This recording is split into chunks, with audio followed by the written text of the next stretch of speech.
ನಮಸ್ಕಾರ ಸ್ನೇಹಿತರೆ, ಶಿಕ್ಷಣ ಮಾರ್ಗದರ್ಶಿ ಈ ವಿಶೇಷವಾದ ಕಾರ್ಯಕ್ರಮಕ್ಕೆ ತಮಗೆಲ್ಲ ಸ್ವಾಗತ ಸುಸ್ವಾಗತ. ನಿಮ್ಮ ಗೆಳೆಯ, ಸ್ನೇಹಿತ, ಆಪತ್ಬಾಂಧವ, ತಪ್ಪು ಸರಿ ಎಂದು ಹೇಳುವವ ಮಿಸ್ಟರ್ SM. ಮತ್ತು ಕೆಲವು ವಿದ್ಯಾರ್ಥಿಗಳು ಮಾಡಿದ ತಪ್ಪುಗಳನ್ನು ತೆಗೆದುಕೊಂಡು ಆ ತಪ್ಪನ್ನು ನೀವು ಮಾಡದಿರಿ ಎನ್ನುವ ಸಲುವಾಗಿ ಮತ್ತೆ ನಿಮ್ಮ ಮುಂದೆ ಬಂದಿದ್ದಾನೆ. ಹಾಗೂ ಕಮೆಂಟನ್ನು ಮಾಡಿದರು ನಮ್ಮ ಲಾಸ್ಟ್ ಕಾರ್ಯಕ್ರಮದಲ್ಲಿ. ಆ ಕಾರ್ಯಕ್ರಮಕ್ಕೆ ಅವುಗಳನ್ನ ಸಹಿತ ನಾನು ತೋರಿಸ್ತಾ ಇದ್ದೀನಿ. ವಿದ್ಯಾರ್ಥಿಗಳೇ, ಸ್ನೇಹಿತರೆ, ಈ ತಪ್ಪುಗಳನ್ನು ನೀವು ಮುಂದಿನ ಹಂತದಲ್ಲಿ ಮಾಡಬೇಡಿ. ಸರಿಯಾಗಿ ಕಂಪ್ಲೀಟ್ ಕಾರ್ಯಕ್ರಮ ಮುಗಿಯುವವರೆಗೂ ನೋಡಿ ಈ ತಪ್ಪನ್ನು ನೀವು ಮಾಡದಿರಿ ಅನ್ನೋ ಉದ್ದೇಶವೇ ನಮ್ಮ ಈ ಕಾರ್ಯಕ್ರಮ. ವಿದ್ಯಾರ್ಥಿ ಕರೆಕ್ಟ್ ಟೈಮಿಗೆ ಪರೀಕ್ಷೆಗೆ ಹೋಗಿದ್ದಾನೆ, ಅದರಲ್ಲಿ ಯಾವುದೇ ತೊಂದರೆ ಇಲ್ಲ. ಪರೀಕ್ಷೆ ಪ್ರಾರಂಭವಾಗಿ 30 ನಿಮಿಷ ಆಗಿದೆ.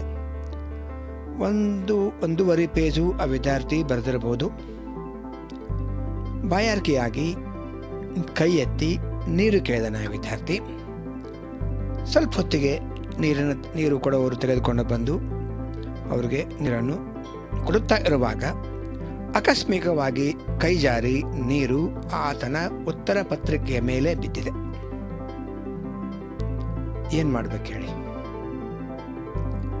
ಉತ್ತರ ಪತ್ರಿಕೆಯ ಮೇಲೆ ನೀರು ಬಿದ್ದಾಗ ಆ ವಿದ್ಯಾರ್ಥಿಯ ಸ್ಥಿತಿ ಹೇಗಾಗಿರಬೇಡ, ನೀವೇ ಊಹಿಸಿ. ಸಿಚುವೇಶನ್ ಹೇಗೆ ಆಗಿರಬಹುದು ಅಂತೇಳಿ ಅದ್ರ ಬಗ್ಗೆ ಎಕ್ಸ್ಪ್ಲೇನ್ ನಾವು ಕೊಡೋದು ಬೇಡ.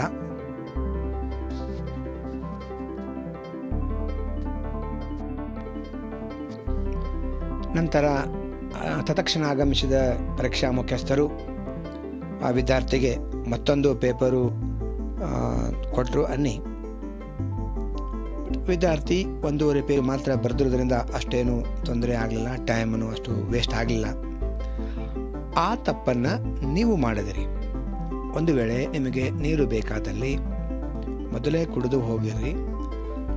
ಆದರೂ ನಿಮಗೆ ಬಾಯಾರಿಕೆಯಾಗಿ ನೀರು ಬೇಕೇ ಬೇಕು ಅನ್ನುವ ಸಂದರ್ಭದಲ್ಲಿ ಹುಷಾರಾಗಿ ನೀರು ಕುಡಿಯಿರಿ.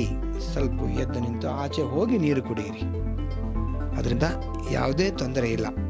ಸ್ವಲ್ಪ 2 ನಿಮಿಷ ಲೇಟ್ ಆದರೂ 5 ನಿಮಿಷ ಲೇಟ್ ಆದರೂ ಪರವಾಗಿಲ್ಲ, ಅದರಿಂದ ಯಾವುದೇ ತೊಂದರೆ ಇಲ್ಲ. ಈ ತಪ್ಪನ್ನು ನೀವು ಮಾಡಬೇಡಿ. ನೀರು ಕುಡಿಯಬೇಕಾದರೆ ಭಾಳ ಹುಷಾರಾಗಿ ನೀರು ಕುಡಿಯಿರಿ. ನೀರು ಕುಡಿದೇ ಇರುವುದು ಒಳ್ಳೆಯದು, ಅಂದರೂ ಬೇಕಾದರೆ ಹುಷಾರಾಗಿ ಕುಡಿಯಿರಿ. ವಿದ್ಯಾರ್ಥಿಗಳೇ, ನಿಮ್ಮ ಬಗ್ಗೆ ನಿಮಗೆ ಅಭಿಮಾನವಿರಲಿ.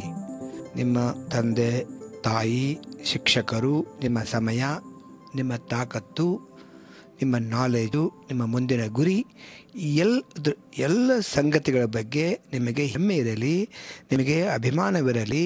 ಗುರಿ ಇವತ್ತು ಅಥವಾ ನಾಳೆ ನಾನು ಗುರಿ ಮುಟ್ಟುತ್ತೇನೆ ಅನ್ನುವ ಛಲ ನಿಮಗೆ ಇರಲೇಬೇಕು. ವಿದ್ಯಾರ್ಥಿಗಳಾದ ನೀವು ಯಾವುದೇ ಕಾರಣಕ್ಕೂ ಹೆದರೋ ಅವಶ್ಯಕತೆ ಇಲ್ಲ. ನಿಮಗೆ ಸಾಕಷ್ಟು ಸಮಯ ಅವಕಾಶವಿದೆ. ಅದರಿಂದ ಇಲ್ಲಿ ಈ ವಿಷಯ ನಾನು ಯಾಕೆ ಹೇಳ್ತೀನಿ ಅಂದರೆ, ಇವತ್ತು ಒಬ್ಬ ವಿದ್ಯಾರ್ಥಿ ಇಲ್ಲಿ ಕಮೆಂಟ್ ಮಾಡಿದ್ದಾನೆ. ಆ ವಿದ್ಯಾರ್ಥಿ ಗಣಿತ ವಿಷಯದಲ್ಲಿ ಅವನು ಅಷ್ಟು ಉತ್ತಮವಾಗಿ ಬರೆದಿಲ್ಲ. 30-35 ಒಳಗಡೆ ಅವನಿಗೆ ಮಾರ್ಕ್ಸು ಬರ್ಬೋದಾಗಿದೆ. ಆ ವಿದ್ಯಾರ್ಥಿ ಕೇಳಿದ್ದು ಇಷ್ಟೇ: ನಾನು ಗಣಿತದಲ್ಲಿ ಉತ್ತಮವಾಗಿ ಬರೆದಿಲ್ಲ, 30-31 ಒಳಗಡೆ ಅಂಕಗಳು ಬರಬಹುದು. ಇಷ್ಟು ಅಂಕಗಳು ಬಂದಾಗ ಬೇರೆ ಸಬ್ಜೆಕ್ಟ್ನಲ್ಲಿ ಮಾರ್ಕ್ಸ್ಗಳು ಹೆಚ್ಚಿಗೆ ಇದ್ದಾಗ ನಾನು ಪಾಸ್ ಆಗ್ತೇನಾ? ಒಂದು ವೇಳೆ ಪಾಸ್ ಆಗದೇ ಇದ್ದರೆ ನಾನು ಸುಸೈಡ್ ಮಾಡ್ಕೊತೇನೆ ಅನ್ನೋದು ಆ ವಿದ್ಯಾರ್ಥಿ ಇಲ್ಲಿ ಕಮೆಂಟ್ ಮಾಡಿದ್ದಾನೆ. ಇದು ಬಹಳ ಅಪಾಯಕಾರಿಯಾದ ವಿಚಾರ ವಿದ್ಯಾರ್ಥಿಯ ತಲೆಯಲ್ಲಿ ಇರುವಂಥದ್ದು.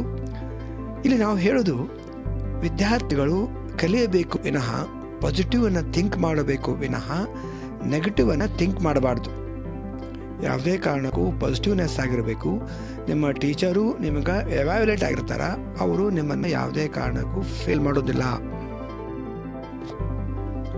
ಇಂತಹ ಪರೀಕ್ಷಾ ಸಮಯದಲ್ಲಿ ನೀವು ಆದ ವಿಷಯಗಳ ಬಗ್ಗೆ ಚಿಂತನೆ ಮಾಡದೆ ಮುಂದಿನ ಆಗುವ ವಿಷಯಗಳ ಬಗ್ಗೆ, ಮುಂದಿನ ಪರೀಕ್ಷೆಯ ಬಗ್ಗೆ ನೀವು ಚಿಂತನೆ ಮಾಡಬೇಕು, ನೀವು ಕಾನ್ಸಂಟ್ರೇಟ್ ಮಾಡಬೇಕು, ಅದರ ಬಗ್ಗೆ ಓದಬೇಕು. ಅದರಿಂದ ಈ ವಿದ್ಯಾರ್ಥಿಗೆ ನಾವು ಈ ಮುಖಾಂತರ, ನಮ್ಮ ಶಿಕ್ಷಣ ಮಾರ್ಗದರ್ಶಿ ಮುಖಾಂತರ ಹೇಳುವುದಿಷ್ಟೇ, ನೀವು ಯಾವುದೇ ಕಾರಣಕ್ಕೂ ಹೆದರುವ ಅವಶ್ಯಕತೆ ಇಲ್ಲ. ಹಿಂದಿನ ಸಬ್ಜೆಕ್ಟ್ ಬಗ್ಗೆ ಈಗ ಚಿಂತೆ ಮಾಡದೆ, ಈಗ ಅದರ ಬಗ್ಗೆ ಯೋಚನೆ ಮಾಡದೆ ಮುಂದೆ ಸಾಗುವ ಲಕ್ಷಣವಿದ್ದರೆ ಮಾತ್ರ ಮನುಷ್ಯ ಮುಂದೆ ಹೋಗ್ಲಿಕ್ಕೆ ಸಾಧ್ಯ, ನೀನು ಗುರಿ ಮುಟ್ಟಲಿಕ್ಕೆ ಸಾಧ್ಯ. ಅದರಿಂದ ವಿದ್ಯಾರ್ಥಿಗಳೇ, ಇಲ್ಲಿ ಒಂದು ವಿಷಯ ತಿಳ್ಕೋಬೇಕು.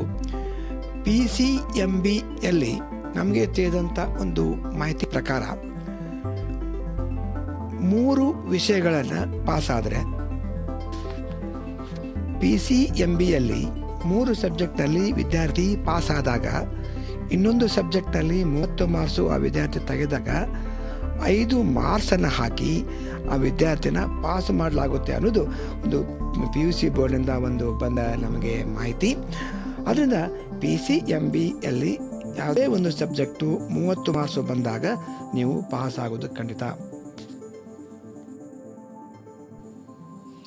ಆದ್ದರಿಂದ ಈ ವಿದ್ಯಾರ್ಥಿಗಳು ಯಾವುದೇ ಕಾರಣಕ್ಕೂ ನೆಗೆಟಿವನ್ನು ಥಿಂಕ್ ಮಾಡದೆ ಪಾಸಿಟಿವ್ನೆಸ್ ತಮ್ಮ ಯೋಚನೆಯನ್ನು ಅಳವಡಿಸಿ ಮುಂದೆ ಸಾಗುವುದು ಅದು ಉತ್ತಮ, ಗುರಿ ಸಾಧಿಸುವ ಲಕ್ಷಣ ಎಂದು ಇಲ್ಲಿ ತಿಳಿಸುತ್ತಾ, ನೀವು ಬರುವ ಎಕ್ಸಾಮ್ ಬಗ್ಗೆ ಕಾನ್ಸಂಟ್ರೇಷನ್ ಮಾಡಿ, ಹೋದ ಎಕ್ಸಾಮ್ ಬಗ್ಗೆ ಕಾನ್ಸಂಟ್ರೇಷನ್ನು ಮಾಡೋದನ್ನು ನೀವು ಈ ಕ್ಷಣದಲ್ಲಿ ಬಿಟ್ಟು ನಾಳೆ ಯಾವುದಿದೆ, ನಾಡ್ದು ಯಾವುದಿದೆ, ಕಂಪ್ಲೀಟಾಗಿ ಎಷ್ಟು ನಿಮ್ಮ ಎಕ್ಸಾಮ್ಗಳು ಪೆಂಡಿಂಗ್ ಇದೆ, ಆ ಎಕ್ಸಾಮ್ ಬಗ್ಗೆ ನೀವು ಕಾನ್ಸಂಟ್ರೇಟ್ ಮಾಡಿ ಎಂದು ಇಲ್ಲಿ ಒಂದು ತಮಗೆ ಸೂಚನೆ, ಒಂದು ಸಲಹೆಯನ್ನು ಕೊಡ್ತಾ, ಕಳೆದ ಕಾರ್ಯಕ್ರಮದಲ್ಲಿ ನಾವು ಕಾರ್ಯಕ್ರಮ ವಿತರಿಸಿದ್ವಿ 5 ತಪ್ಪುಗಳು ಅಂತೇಳಿ. ಆ ಕಾರ್ಯಕ್ರಮಕ್ಕೆ ಅನೇಕ ವಿದ್ಯಾರ್ಥಿಗಳು ಕಮೆಂಟ್ ಮಾಡಿದ್ದಾರೆ.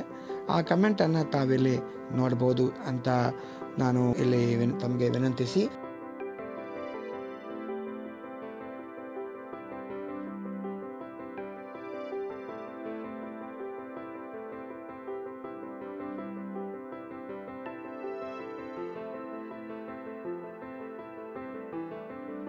ನಮ್ಮ ಇಂದಿನ ಕಾರ್ಯಕ್ರಮವನ್ನು ನೋಡಿದ ಸಾವಿರಾರು ವಿದ್ಯಾರ್ಥಿಗಳಲ್ಲಿ ಕೆಲವರು ತಾವು ಮಾಡಿದ ತಪ್ಪನ್ನು ಇಲ್ಲಿ ಹೇಳಿಕೊಂಡಿದ್ದಾರೆ. ಆ ಪ್ರೋಗ್ರಾಮದ ಕಮೆಂಟ್ ಬಾಕ್ಸಲ್ಲಿ ಹೇಳಿಕೊಂಡಿದ್ದಾರೆ. ಆ ತಪ್ಪುಗಳ ಬಗ್ಗೆ ನೀವು ಎಲ್ಲ ವಿದ್ಯಾರ್ಥಿಗಳ ತಪ್ಪುಗಳನ್ನು ತಾವು ಸರಿಯಾಗಿ ತಿಳಿದುಕೊಂಡು ಆ ತಪ್ಪುಗಳನ್ನು ಮಾಡಬೇಡಿರಿ ಅಂತ ಇಲ್ಲಿ ತಮಗೆ ವಿನಂತಿಸಿ, ತಾವು ಈ ಕೂಡಲೇ ನಮ್ಮ ಶಿಕ್ಷಣ ಮಾರ್ಗದರ್ಶಿಗೆ ಸಬ್ಸ್ಕ್ರೈಬ್ ಆಗದಿದ್ದರೆ ಈ ಕೂಡಲೇ ಸಬ್ಸ್ಕ್ರೈಬ್ ಆಗಿ. ಯಾಕೆಂದರೆ ನಾವು ಹಾಕುವ ಮುಂದಿನ ಹೊಸ ವಿಷಯಗಳ ವಿಡಿಯೋಗಳು ನಿಮಗೆ ತಲುಪಲು ಸಾಧ್ಯವಾಗಿ ನೀವು ಅದರಂತೆ ನಡೆದುಕೊಳ್ಳಲು ನಿಮಗೆ ಸಹಾಯವಾಗುತ್ತದೆ. ನಿಮ್ಮ ಆಪತ್ ಬಾಂಧವ ಗೆಳೆಯ ತಪ್ಪು ಸರಿ ಅಂತ ನಿಮಗೆ ತಿಳಿಸುವ ಮಿಸ್ಟರ್ SM ಈ ಕಾರ್ಯಕ್ರಮವನ್ನು ಮುಗಿಸುವ ಸಮಯ ಬಂದಿದೆ. ಸೊ ನೀವು ಜಾಗೃತರಾಗಿ ಉತ್ತರ ಪತ್ರಿಕೆಯನ್ನು, ಪ್ರಶ್ನೆಯನ್ನು ಬರೆಯಿರಿ ಅಂತ ಹೇಳಿ ನಿಮಗೆ ಆಲ್ ದಿ ಬೆಸ್ಟ್ ಹೇಳ್ತಾ ಈ ಕಾರ್ಯಕ್ರಮನ ಮುಗಿಸ್ತಾ ಇದ್ದೀನಿ. ನಮಸ್ಕಾರ.